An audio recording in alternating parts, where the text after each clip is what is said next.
नमस्कार दोस्तों। इन 20 सालों में टेक्नोलॉजिकल एडवांसमेंट की मदद से इंसान की जिंदगी बदल चुकी है। साथ ही साथ बदल चुकी है राष्ट्रीय और अंतर्राष्ट्रीय अर्थव्यवस्था। इसमें कोई शक नहीं कि इन 20 सालों में टेक्नोलॉजी ने इंसान की जिंदगी को बहुत आसान बनाया है। लेकिन बहुत सारी ऐसी नई प्रॉब्लम्स है जो टेक्नोलॉजी ने ही क्रिएट किया है।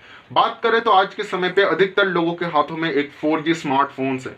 आने वाले 5 सालों में एक 5G यानी फिफ्थ जनरेशन मोबाइल टेलीकम्युनिकेशन वाला स्मार्टफोन ज्यादातर लोगों के हाथों में होगा। ये चीज सिर्फ और सिर्फ स्मार्टफोन तक सीमित नहीं है। हर एक क्षेत्र में टेक्निकल मॉडर्नाइजेशन अपना योगदान दे रहा है। डॉक्टर की क्लिनिक से लेके जिम तक, घर से लेके फैक्ट्री मशीन्स तक, हर एक जगह पे आपको टेक्निकल मॉडर्नाइजेशन देखने के लिए मिलता है। ऐसे में इस चीज को एक नया नाम दिया गया है जिसको फिफ्थ जनरेशन इंडस्ट्रियलाइज रिवोल्यूशन कहा जाता है। इसको एक और नाम दिया गया है जिसको ऑटोमेशन भी बोला जाता है। इस पूरी चीज को अगर हम human resource and political angle से देखने की कोशिश करें तो 3 बहुत महत्वपूर्ण प्रश्न आता है जो पूछना आज के समय पे बहुत ज्यादा जरूरी है। पहला सवाल, ऑटोमेशन की वजह से जो लोग अपना काम खो देंगे उनका क्या होगा। दूसरा सवाल, ऑटोमेशन की वजह से क्या क्या बदलाव हो सकते हैं, उसका फलस्वरूप देश और देशवासी पे क्या असर पड़ेगा। तीसरा और आखिरी सवाल, क्या हमारा एजुकेशन सिस्टम तैयार है फिफ्थ जनरेशन रेवोल्यूशन में जो चेंजेस आएंगे उसके मुताबिक हमें स्किल्स देने के लिए। पहले क्वेश्चन का आंसर हम एकदम आखिर में देंगे। बात कर लेते हैं दूसरे क्वेश्चन की, ऑटोमेशन की वजह से देश और देशवासी पे क्या इम्पैक्ट आएगा। आज के समय पे 8 से 9 ऐसी बीमारियां या टेस्ट है जो घर बैठे बैठे आप कर सकते हो, जिसके लिए क्लिनिक जाने की जरूरत नहीं। आपका smartphone, smart watch, portable medical devices आपकी प्रेगनेंसी को टेस्ट करके दे सकता है, आपकी ब्लड प्रेशर मॉनिटर कर सकता है, हार्ट बीट मॉनिटर कर सकता है, आपकी ब्लड में ऑक्सीजन की लेवल देख सकता है, ईसीजी कर सकता है। ऐसे ही माना जा रहा है आने वाले 20 सालों में 50 से 60 ऐसी बीमारियां होंगी जिसकी डेटाबेस पहले से ही सर्वर्स में मौजूद होंगी। बस उसके अकॉर्डिंग आपको मेडिसिन सजेस्ट कर दिया जाएगा, जिसकी वजह से आपको डॉक्टर के पास जाने की जरूरत भी नहीं पड़ेगा और आप पूरी तरीके से स्वस्थ हो जाओगे। यानी जो नॉन सर्जन स्पेशलिस्ट डॉक्टर्स हैं उनकी जरूरत कम होने लगेंगे और एक तरीके से डॉक्टर्स भी बेरोजगार होने लगेंगे। आज के समय पे ही आप घर बैठे बैठे डिजिटल सर्विसेज की मदद से आप अपने बैंक से पैसे निकाल सकते हो, पैसे डाल सकते हो, अलग अलग जगह पे ट्रांसफर कर सकते हो, अपने मुताबिक खर्च कर सकते हो, चीजों को खरीद भी सकते हो।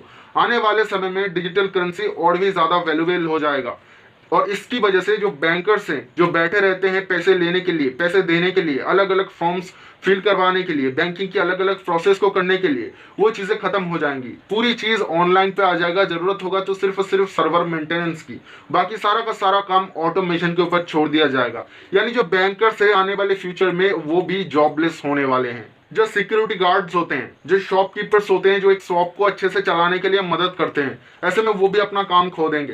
क्योंकि ये जो समय आ रहा है यहाँ पे पूरा का पूरा RFID का इस्तेमाल किया जा रहा है। यानी एक ऐसा चिप जो डिटेक्ट कर लेता है कि आपकी वॉलेट में कितना पैसा है, आपने कौन कौन सी चीजें ली हैं। जब आप चेकआउट करते हैं तो खुद से ही आपके बैंक से पैसे काट लिए जाते हैं। तो ऐसे में जरूरत ही नहीं पड़ेगा ऐसे में किसी सिक्योरिटी गार्ड को हायर करने की या काउंटर पे किसी पर्सन को हायर करने की जो आपसे पैसे मांगे या पैसे के बदले आपको कोई चीज दे। तो ये कुछ 3 एग्जाम्पल्स रखे मैंने आपके सामने ताकि आप समझ सको कि ऑटोमेशन हर एक क्षेत्र से कैसे काम छीनने वाला है। और इन्हीं चीजों को देखते हुए एक नया चीज उभर के आया है या फिर एक नया शब्द उभर के आया है इकोनॉमी के लिए, जिसको सर्विस इकोनॉमी कहा जा रहा है। मैं थोड़े से टाइम में आपको समझाने की कोशिश करता हूं कि एक्चुअली ये जो सर्विस इकोनॉमी है ये इसका कंसेप्ट क्या है और क्यों आज के समय पे विश्व में ज्यादातर देश इसकी ओर बढ़ रहे हैं, इसका फायदा क्या है और अल्टीमेट इसका कुछ नुकसान हो भी सकता है या फिर नहीं। इंडिया बहुत बड़ा स्मार्टफोन मार्केट है तो स्मार्टफोन को लेके ही समझ लेते हैं। एग्जाम्पल के लिए मान लीजिए XYZ एक स्मार्टफोन कंपनी है जो ग्लोबली 100 स्मार्टफोन को हर साल बेचता है। ऐसे में हर एक स्मार्टफोन से उस कंपनी को एक ही बार प्रॉफिट होगा। लेकिन उन 100 स्मार्टफोन्स को बेचने के बाद एक आफ्टर सेल सर्विस बनाना पड़ेगा उस कंपनी को जो कि सपोर्ट करेगा उनके डिवाइसेस को। और उस जो सर्विस सेक्टर है उस सर्विस सेक्टर को सपोर्ट करने के लिए बनाना पड़ेगा ट्रांसपोर्ट, कॉल सेंटर्स जिसमें अलग अलग लोग काम करेंगे। उन 100 फोन्स को बनाने के लिए उस कंपनी ने जिस जगह पे उसका मैन्युफैक्चरिंग हब है वहां की एनवायरनमेंट को खराब किया, पॉल्यूटेड किया और फिर जाके उन हर एक स्मार्टफोन से एक ही बार प्रॉफिट उठाया। लेकिन उन 100 स्मार्टफोन्स की वजह से वो जो सर्विस सेक्टर बना है जिसको आप आफ्टर सेल सर्विस कहते हैं वो मल्टीपल टाइम पैसे खींच सकता है। वहां पे 50 लोग नहीं 100 लोगों को काम में नियुक्त कर सकता है अलग अलग स्तर पे। तो ये जो सर्विसेज हैं ये रिक्वायर करती जा रही है ज्यादा से ज्यादा लोग अपने प्रोडक्ट के साथ। तो ऐसे में जैसे एक साइड से फैक्ट्री से अलग अलग क्षेत्रों से लोग कम होते रहे हैं, वैसे जो टेक्निकल एडवांसमेंट है वो डिमांड करने लग रही है ज्यादा से ज्यादा सर्विस हर एक क्षेत्र में। इंटरनेट की बात करें तो एसईओ मैनेजर्स की जरूरत पड़ता है प्रोडक्ट को सेल करने के लिए, यानी फिजिकल जो सेल्समैन है उसको रिप्लेस कर रहा है एसईओ मैनेजर्स। तो वैसे में प्रोडक्ट से ज्यादा सर्विसेज की वैल्यू बढ़ती जा रही है और आने वाले समय में वो और ज्यादा होती जाएंगी। और ऐसे में बात करें यूएस की, तो यूएस भी फोकस कर रहा है सर्विस इकोनॉमी में। इससे अधिक जानकारी अगर आपको चाहिए तब डिस्क्रिप्शन को चेक कीजिए, वहां पे एक लिंक मिलेगा ओपन सोर्स की विकिपीडिया की, जहां पे क्लिक करके आप इसके बारे में विस्तारित जानकारी ले सकते हैं, पढ़ सकते हैं। आते हैं तीसरे क्वेश्चन में, हमारा एजुकेशन सिस्टम या हम क्या तैयार हैं ऑटोमेशन या 5th जनरेशन रेवोल्यूशन के लिए। बात करें हमारे देश की एजुकेशन सिस्टम की, तो 4 हिस्सों में हमारी एजुकेशन सिस्टम को डिवाइड किया जाता है।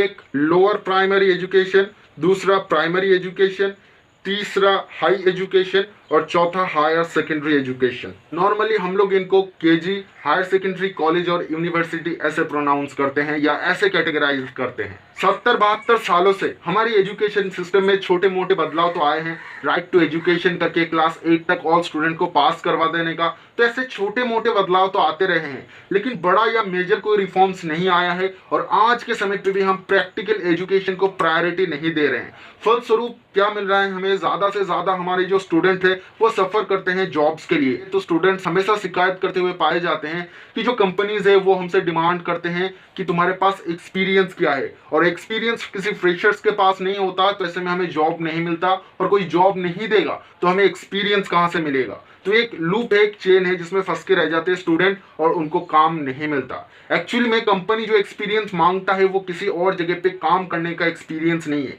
जो हमारी देश में प्रैक्टिकल एजुकेशन पे फोकस नहीं किया जाता उस चीज को रिक्वायर करता है कंपनी।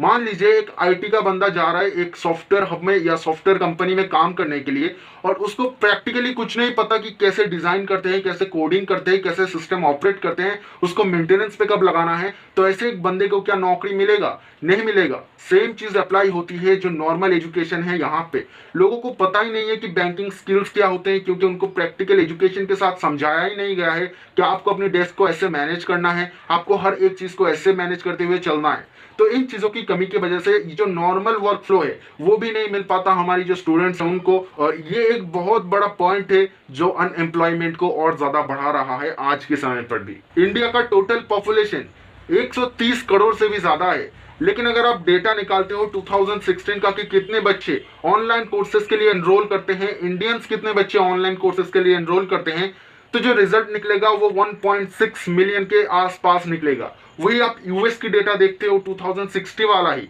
और छोड़ दो हर ईयर की डेटा देखो तो 6 मिलियन के आसपास स्टूडेंट्स एनरोल करते हैं जो ऑनलाइन एजुकेशन होते हैं, कोर्सेज होते हैं उनके लिए। बात अगर आप यहाँ पे करते हो 6 मिलियन कोई बहुत बड़ा फर्क नहीं है, तो हाँ बहुत बड़ा फर्क नहीं है, लेकिन पॉपुलेशन वाइज कंपेयर करो तो आपको समझ में आएगा कि यूएस के जो बच्चे हैं उनमें कितने ज्यादा नॉलेज है इंटरनेट या ऑनलाइन कोर्सेज के बारे में कंपेयर टू इंडियन स्टूडेंट्स। 2016 की डेटा के अनुसार 24% ऐसे इंडियंस हैं जिनके पास एक स्मार्टफोन है। हमारे देश में अभी भी ऐसे बहुत सारे लोग हैं जो अलग अलग सेक्टर में काम तो करते हैं, लेकिन उनको प्रॉपरली कंप्यूटर, लैपटॉप या फिर एक कम से कम स्मार्टफोन भी ऑपरेट करना नहीं आता है। इंटरनेट की बात करें तो फेसबुक, व्हाट्सएप, ट्विटर, यूट्यूब के अलावा उनको कुछ पता ही नहीं है। आज के समय पे खड़े होकर भी हम कहीं से कहीं तक ये नहीं देख पा रहे हैं कि एजुकेशन सिस्टम में कोई बड़ा रिफॉर्म्स आ रहा है, कोई बड़ा रेवोल्यूशन आ रहा है। हमारे स्कूल में आज के समय पे भी बच्चों को कंप्यूटर क्लासेस के नाम पे MS पेंट पे बैठा दिया जाता है, और इस तरीके से हम सोच रहे हैं हमारे स्टूडेंट्स रेडी हो जाएंगे 5th जनरेशन की जो इंडस्ट्री आ रहा है, जो पूरी की पूरी ऑटोमेशन और मशीनरी पे बेस होंगी, मशीनरी इकोसिस्टम पे बेस होंगी, उसके लिए हम तैयार हो रहे हैं। गिने चुने ऐसे स्टूडेंट्स होंगे जो बड़े बड़े यूनिवर्सिटी या प्राइवेट कॉलेजेस से पढ़ के निकलेंगे, उनकी फ्यूचर तो सिक्योर होंगी। लेकिन आम जो लड़के होते हैं जो गवर्नमेंट कॉलेजेस से ग्रेजुएट करते हैं, गवर्नमेंट स्कूल्स में पढ़ते हैं, उनकी फ्यूचर पूरी तरीके से खत्म हो जाएंगी, क्योंकि वो समझ ही नहीं पाएंगे इस मॉडर्न मशीनरी इकोसिस्टम को, तो वो काम कैसे कर पाएंगे। तो क्लियरली हम देख सकते हैं हमारा एजुकेशन सिस्टम 2020 में भी किसी भी तरीके से रेडी नहीं है ऑटोमेशन को सपोर्ट करने के लिए, या अपने जो स्टूडेंट्स है उनको रेडी रखने के लिए एक ऐसा कल के लिए जब मशीन इंसानों पे हावी होने वाला है। अब बात कर लेते हैं पहले क्वेश्चंस की। ऑटोमेशन की वजह से जो लोग अपना काम खो देंगे या जिनको काम नहीं मिलेगा वो लोग क्या करेंगे? तो इस चीज की सॉल्यूशन माना जा रहा है बेसिक इनकम को, यानी एक ऐसा सफिशिएंट अमाउंट ऑफ मनी सरकार हर एक व्यक्ति को, हर एक देशवासी को देगा जिस पैसे में एक परिवार का गुजारा हो सके, किसी तरीके से परिवार चल सके। इन चीजों को समझने के लिए दो सॉल्यूशंस मौजूद है मेरे पास। सबसे पहला है डेन लॉकेट की अनलॉक इट। ये एक किताब है जिस किताब को आप पढ़ के पैसिव इनकम, बेसिक इनकम किस तरीके से एक मिथ्स है, इन चीजों को समझ सकते हो। दूसरा एक इजी सॉल्यूशन है जो है ध्रुव राठी जी की वीडियो। कुछ दिन पहले ही ध्रुव राठी जी ने बेसिक इनकम के ऊपर एक पूरा का पूरा डेडिकेटेड वीडियो बनाया था जिसको आप देख सकते हो, और उसमें कई सारी लाइव एक्सपेरिमेंट्स का रिजल्ट भी उन्होंने शो किया है, जिसको देख के आप समझ सकते हो एटलीस्ट कि बेसिक इनकम किस तरीके से काम कर सकता है और उसका रिजल्ट या कॉन्सिक्वेंसेस क्या हो सकते हैं। फाइनली बात करें ऑटोमेशन या फिफ्थ जनरेशन रिवोल्यूशन की, तो आज की डेट पे एकदम पूरा सही से प्रेडिक्ट कर पाना काफी मुश्किल है कि इसका एक्चुअली कॉन्सिक्वेंसेस क्या हो सकते हैं, इसका रिजल्ट क्या निकलेगा। लेकिन फिर भी जो रिजल्ट आने वाला है, जो हर एक व्यक्ति को समझ आ सकता है, वो सिर्फ और सिर्फ बुराई की ओर इशारा कर रहा है। सरकार ना एजुकेशन सिस्टम को तैयार कर रहा है उसके लिए, ना ही हमारी इकोनॉमी सर्विस सेक्टर की ओर जाने के बारे में कुछ ज्यादा सोच रही है।